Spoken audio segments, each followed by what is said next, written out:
সবাইকে দেখতেছি ফেসবুকে সিদ্ধ ডিম দিয়ে মেয়োনিজ তৈরি করতেছে।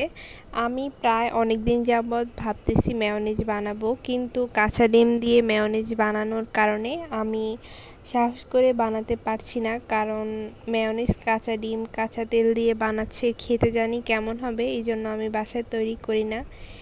আজ দেখলাম হঠাৎ একজন সিদ্ধ ডিম দিয়ে মেয়োনিজ তৈরি করতেছে, তাই ভাবলাম আমিও ট্রাই করি।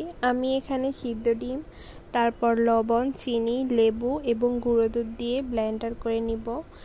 আর তেলটা আমি দুইবারে দিব, তেলটা একবারে দেই নাই, আমি তেলটা দুইবারে দিয়েছি। এখানে আমার ভিডিওটা হয় নাই, স্কিপ হয়ে গিয়েছে।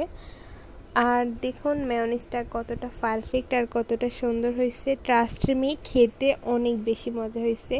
যে কোনো কিছু সাথে আপনারা মেয়োনিজটা রাখতে পারেন, অনেক বেশি টেস্ট হয়েছে খেতে।